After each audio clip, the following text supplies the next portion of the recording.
خان د میانو نیولو دپاره سمندر ته روان شي.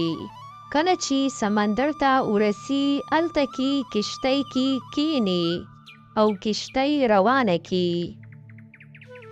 د سمندر منځ ته چې کله کشتۍ ورسي نو کشتۍ په ډوبېدو شي.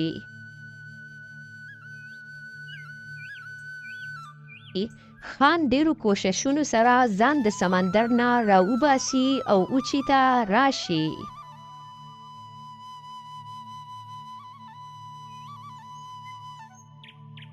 یا الله دا څه وشو، دغه یوه کښتۍ مې تیاره کړې وه هغه هم تباه شوه. یو خو په ځنګل کې د دې لرګی نه میلاویږي او بل طرف ته کښتۍ مې هم تباه شوه. یا الله ته زما سره مرسته وکړي. خان د هغه ځای نه ډیر خپه او خالي لاس روان شي.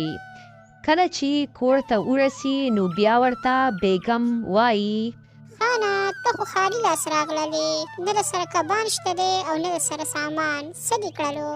بیګم کښتۍ رانه سمندر ډوبه کړله او ما ځان ډېر د کوششونو سره بچ کړلو، که نه اوس به زه هم مړ ومه او دا خدای پاک ډېر شکر دی چې زه بچ شومه. څه کښتۍ درنه ډوبه شوله؟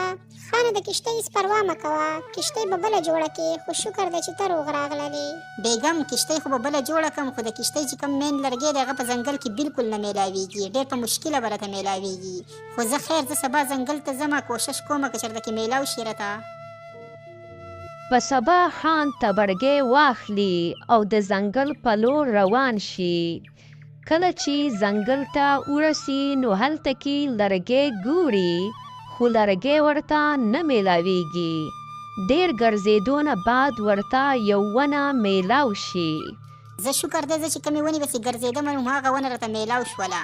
زه چې اوس یې زر کټ کړمه که نه ما باندې خو به ناوخته شي. بیا خان په تبرګۍ سره ونه په وهلو کې په هغه ونه کې د مرغۍ یوه جاله وه. ای وروره دا ونه مه وهه، په دې ونه کې زمونږ کور دی، سوال درته کوو خیر دی ته ځان ته چېرته کې بل چېرته ونه وګوره. زه دغه ونه نه وامه، ما ته پته نه وه چې په دې ونه کې به ستاسو کور وي، که نه بیا خو مې پې ګزار هم نه کولو چې زه دنه لاړمه بل چېرته کې ځان ته ونه ګورمه. خان بیا هغه ونه پرېږدي او د بلې ونې په تلاش کې په ځنګل کې ګرځي، خو بله ونه ورته میلاو نشي. اخر په خان باندې شپه راشي. یا الله ته راسره مرسته وکړي، یو طرف ته شپه راغلله او بل طرف ته په ځنګل کې یوه ونه هم بله نشته دی. هغه یوه ونه وه په هغې کې هم د مرغۍ جاله وه. اوس دلته کې چېرته کې جونګړه ګورمه چې شپه ورپکې وکړمه، سبا بیا ونه لټومه. خان هغه ځنګل کې یو جونګړي ته لاړ شي. د هغه جونګړي دروازه کولا وي او لیټ ورپکې بل وي. خان چې کله هغه جونګړي ته نوځي نو دروازه بنده شي. هرې دا دروازه خو کولا وله، دروازه څنګه بنده شوله؟ زما خیال دی څوک پکې دي. یا الله خیر وکړي پیریان نه وي.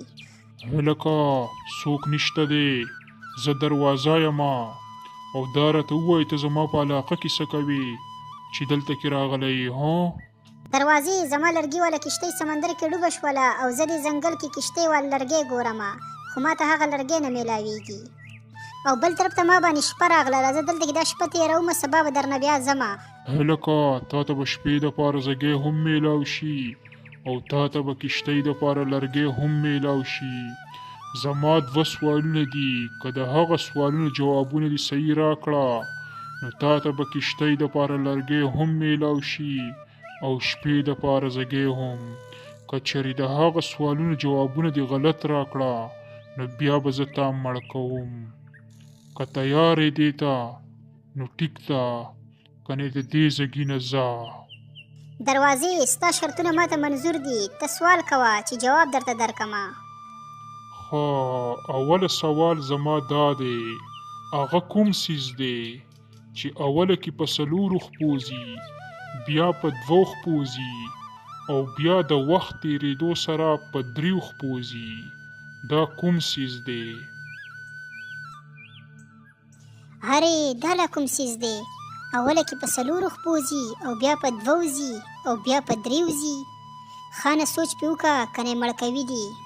جواب راکه کنه، زما ستا جواب ته انتظار دی، خو ګورې خیال کوه چې غلط جواب را نه کې، که نه بیا دې مړ کومه.